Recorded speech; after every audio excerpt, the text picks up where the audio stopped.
Michael had never imagined his marriage would shift in a single click. One quiet evening, he opened the shared laptop to check a movie schedule and instead stumbled upon an unread email with his name in the subject line.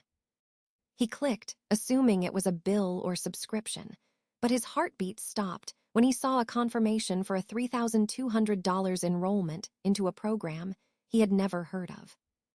It was titled Reforming Toxic Masculinity, and the sender was a therapy center across town.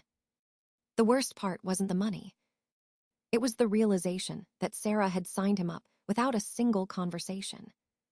She hadn't argued, complained, or voiced concerns. She had simply decided he needed fixing and arranged it behind his back.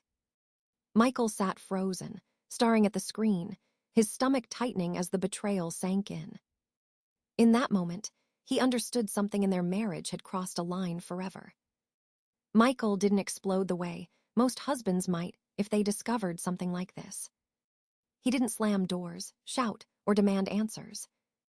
Instead, he closed the laptop softly and sat on the edge of the couch, staring at the floor while every moment of the past few months replayed in his head. There had been comments, little criticisms disguised as suggestions. Moments when Sarah would correct him mid-sentence or talk over him at family dinners. He had brushed them off as stress from her demanding job, or maybe just a phase. But now, looking at the email confirmation, the picture sharpened in a way he could no longer ignore. Sarah didn't believe he needed improvement. She believed he needed professional correction. And she had gone behind his back to make it happen. Sarah didn't wait long to reveal her plan. 2 days after Michael discovered the email, she came home early with a tight smile and an unusually organized dinner setup. Candles, plates perfectly aligned, a notebook on the table. Michael knew, instantly, this wasn't a romantic moment. It was an ambush disguised as preparation. As soon as he sat down, the front door opened and in walked Sarah's mother, her sister, and her closest friend.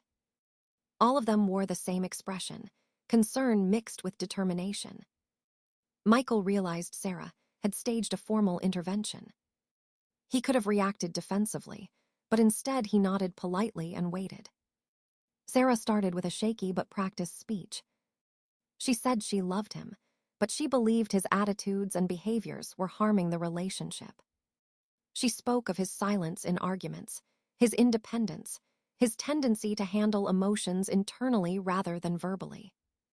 To Sarah, these traits meant emotional unavailability and toxic patterns that needed restructuring. Her mother added a comment about how men often don't understand their own emotional impact. Her sister talked about setting an example for future children. The friend took notes like a court stenographer. Michael listened without interrupting. Not because he agreed, but because he didn't intend to give anyone the satisfaction of a meltdown. When they finally finished their speeches and looked at him expectantly, he spoke with complete calm.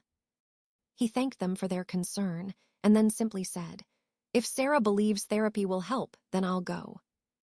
The room froze. Sarah stared at him, confused. This wasn't how interventions were supposed to go. Someone was supposed to resist, cry, deny, or argue. Instead, Michael accepted the proposal without a fight. For a moment, Sarah's certainty slipped. She blinked twice, as if recalibrating her script. Her mother cleared her throat. Her sister exchanged a look with a friend. Michael could tell none of them had prepared for this version of events. But Sarah forced a smile and insisted they move forward with the scheduled intake at the center. 2 days later, they arrived at the therapy facility together. Michael checked in for his assigned program, handed over paperwork, and was guided to his session room. Before he disappeared down the hallway, he turned back just in time to see a staff member slide a second intake file across the desk to Sarah. Her eyebrows drew together in confusion. She told the receptionist there must be a mistake. But then she saw her own name, printed clearly on the enrollment form. The staff member explained that she was registered for recovering from emotional dependency, paid in full and confirmed. Michael didn't need to be in the lobby to hear the shock that followed. He could imagine it vividly. Sarah demanding clarification, the receptionist explaining neutral facts, the realization hitting her like cold water. By the time she made it to her own therapy room, she was flushed with disbelief and indignation. This was never part of her plan. She had orchestrated a transformation for Michael, not a mirror for herself. But the center didn't give her time to escape. Both programs started the same day. Both required attendance. Both demanded reflection. Sarah had created a battlefield, and then discovered she wasn't the only general on the field. Michael, walking into his first session, felt an unprecedented sense of balance. Whatever happened next, they would no longer be navigating their marriage on only one person's terms. Michael's first week in the program went smoother than anyone expected. He wasn't defensive, ashamed, or resistant. He listened carefully, took notes, and actually participated. The group dynamic suited him. There were men from all backgrounds, each dealing with their own challenges, and the environment felt constructive rather than accusatory. Michael found himself speaking openly about his upbringing, his communication style, and the quiet way he processed conflict. For the first time, he had space to articulate that silence was not avoidance, but reflection. The therapist nodded thoughtfully, and the other participants responded with empathy rather than judgment. Michael left the first session feeling something he hadn't anticipated, understood.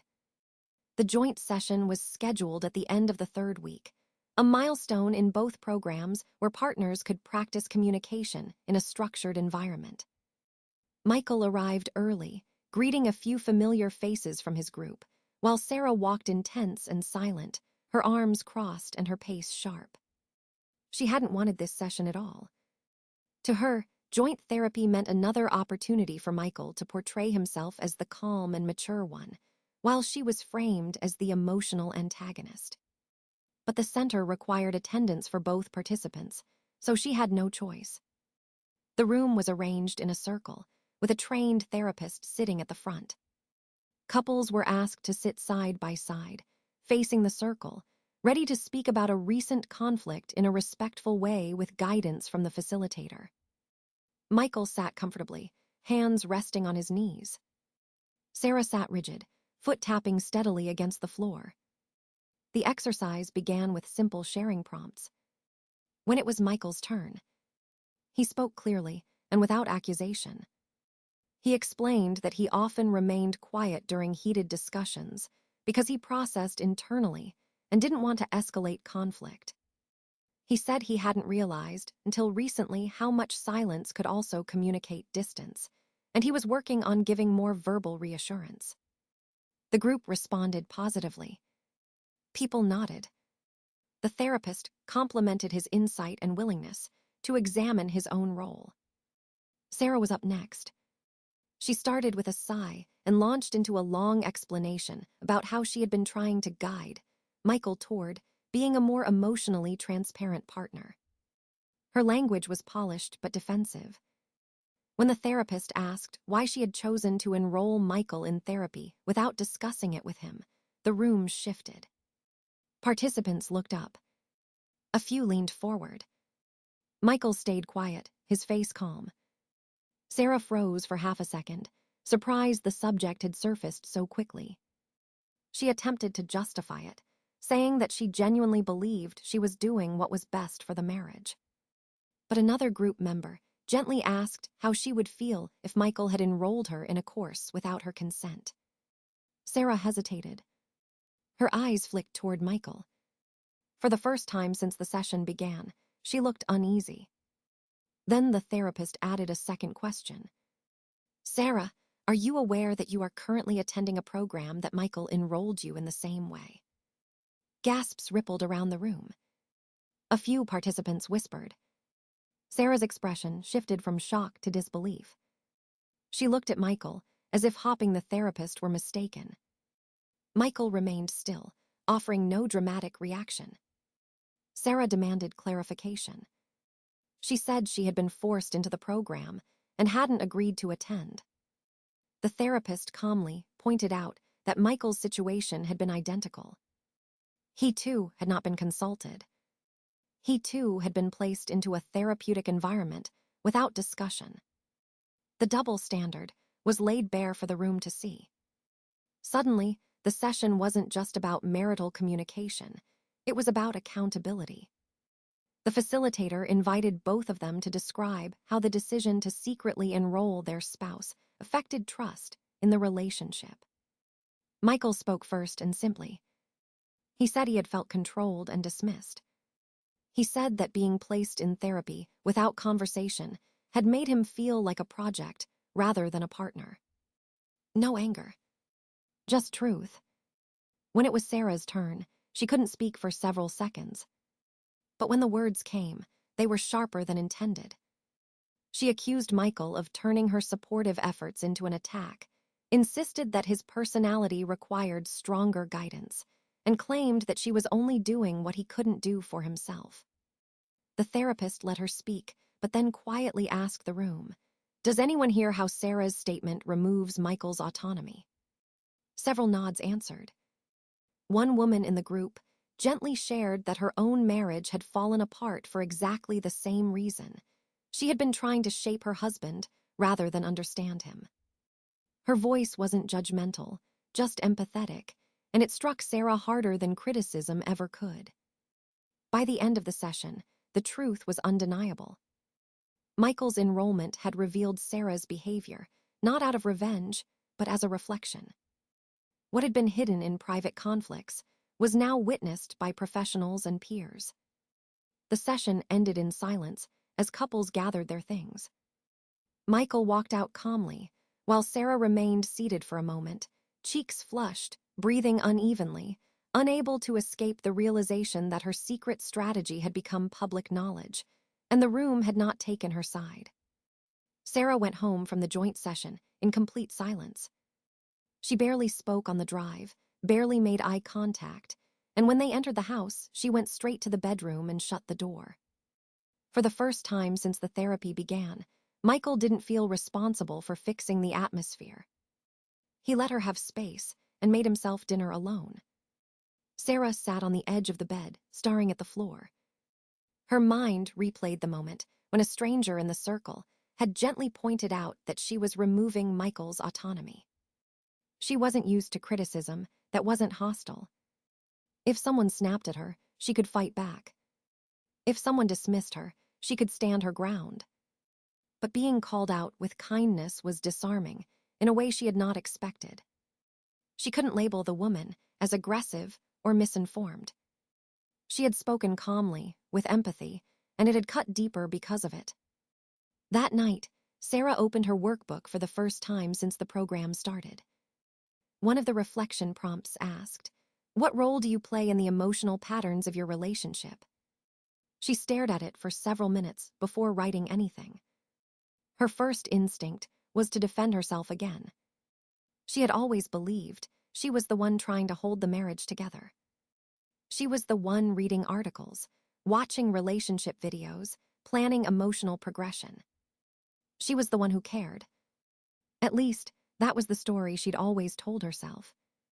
But another realization surfaced, unwelcome but persistent. She had never asked if Michael needed those things. She had never asked if he interpreted silence differently than she did. She had only assumed that if he wasn't talking, then she needed to push him harder. Her writing slowed as the truth began to form on the page. In the days that followed, her therapist began challenging patterns more directly. They examined how Sarah set the emotional climate of the marriage and how she framed every situation through the lens of being the responsible one. She was asked to reflect on why disagreement felt like betrayal and why she believed her insight held more validity than Michael's feelings. At first, she resisted, insisting that she simply had higher emotional standards. But session by session, the questions peeled back her certainty layer by layer. She remembered an early argument with Michael when they were dating. He had tried to explain that he processed emotions through thinking before speaking. She had waved that off and told him relationships needed more verbal connection. He had compromised without pushing back. That moment, she realized, might have been the beginning of the dynamic they were now drowning in. Sarah also began noticing how much she monitored Michael. She read his tone, his body language, his pauses. She interpreted everything, often before he even had a chance to speak. Control didn't feel like control when she framed it as protection. But in the sessions, she was forced to see how deeply she had blurred that line. During one exercise, she was paired with another participant who described growing up with a parent who constantly reshaped their emotions for them. The participant explained how they learned to perform the feelings that were expected instead of expressing the ones they actually had. Sarah felt her throat tighten.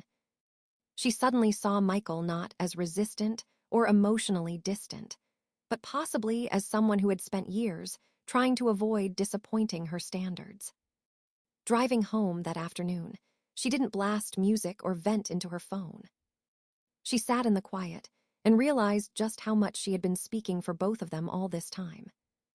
She had believed she was leading the relationship forward.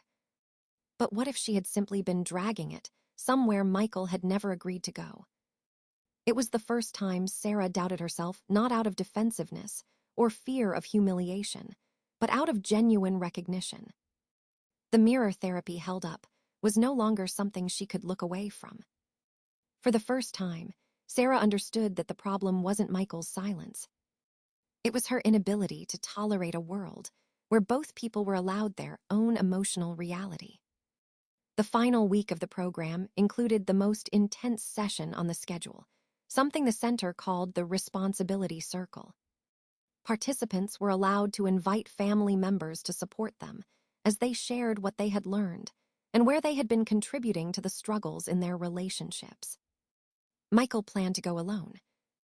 He felt it was his work to confront and his accountability to acknowledge. But Sarah had a completely different vision. The morning of the session, she dressed carefully, rehearsed in the mirror, and made several phone calls. By the time they pulled into the therapy center parking lot, she had gathered her mother, her sister, and even an aunt, all prepared to back her up. She believed this day would finally expose that Michael's calm demeanor was just emotional negligence dressed as maturity. She believed the therapists would validate her years of frustration, and that the group would finally understand why she had taken control of the relationship. Michael took one look at the family entourage and realized that Sarah wasn't here to grow. She was here to prove. He didn't argue. He simply walked beside them into the building, nodding politely as they sat in a semicircle of chairs facing the group. The session began with the therapist explaining that today was not about blame, but accountability. Each person would state what they had learned and how their own behavior had shaped the dynamic with their partner. Michael volunteered to go first. He spoke with humility and clarity, saying he had discovered how silence could be a shield that shut Sarah out rather than protect stability. He acknowledged that his emotional processing style sometimes left her feeling alone and unseen. He said he was committed to communicating more clearly instead of going quiet. The room responded warmly. Then it was Sarah's turn. She stood, shoulders squared, and began speaking with force and precision. She listed every grievance she had been storing for years. She described Michael as emotionally unavailable, detached, and unengaged. She explained that if she hadn't stepped in, their marriage would have stagnated. Her mother chimed in, reinforcing Sarah's narrative. Her sister added that Sarah had been carrying the emotional weight of the relationship.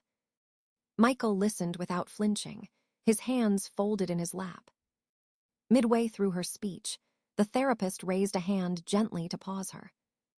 In a calm voice, he asked Sarah to name one way she had contributed to the conflict, not as a reaction to Michael's behavior, but as a pattern of her own. Sarah blinked, confused. She insisted that her only mistake was trying too hard. The therapist pushed again. He asked if she noticed that she had recruited multiple family members, into what was supposed to be an introspective session. The room fell completely quiet. Her mother shifted in her seat. Her sister looked at the floor. One participant from Michael's therapy group spoke gently, saying that when someone needed a crowd to prove a point, it often revealed fear rather than truth. Another participant added that leadership in a relationship wasn't about directing the other person's emotional journey, but walking beside them. Sarah felt her composure weaken. This was not the validation she brought her army to receive. The therapist then turned to the group and asked a single question. Is it possible that Sarah has been trying to control the emotional direction of the relationship rather than sharing it? Not one person disagreed. Sarah looked around the circle and saw, for the first time, that everyone was seeing her not as the misunderstood partner, but as someone who could not let Michael exist without her interpretation attached. Her voice sharpened. She said Michael had forced her into therapy and humiliated her. Michael corrected her quietly. He reminded her that her secret enrollment had happened first. Murmurs spread across the room. Sarah realized her narrative was collapsing. In a last attempt to regain the room, she accused the therapist of bias and called the entire program unprofessional. The therapist remained unshaken. He told her that blame was easier than change, and that emotional control often dressed itself as concern. Hearing that out loud was the final crack. Sarah snapped. Her voice rose. Her words lost their polish. She accused Michael of manipulation, the group of ganging up on her, and even her own family of not defending her properly. By the time she finished, the room wasn't angry, it was exhausted. Her mother put a hand on her arm to quiet her. Her sister looked away in embarrassment. The responsibility circle ended shortly after. Michael walked out silently, several participants offering him brief condolences. Sarah stayed behind, still arguing with her mother in hushed tones. No one had expected a meltdown, but everyone had witnessed the real dynamic that had been shaping the marriage. The session didn't break the relationship. It simply revealed what had already been broken long before therapy started. Michael left the building alone, the cool air outside feeling quieter than the room he had just walked out of.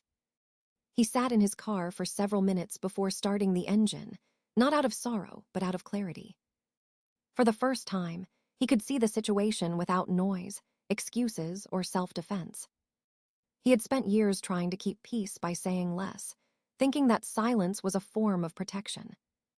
Now he understood that silence had allowed the imbalance to grow unchecked. Sarah came out 20 minutes later, still frustrated, still convinced that she had been wronged. She approached the car with a tight expression, expecting him to apologize or take responsibility for her humiliation.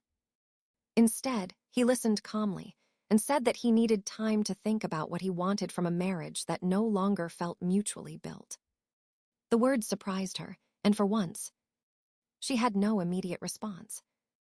They drove home in silence, but it was a different kind of silence, no longer avoidance, but a pause standing between two separate paths. Michael knew healing wasn't guaranteed. He only knew that, from this point forward, any work done in the relationship had to be shared, not pushed or directed. And if that wasn't possible, then walking away would finally be an act of strength rather than surrender.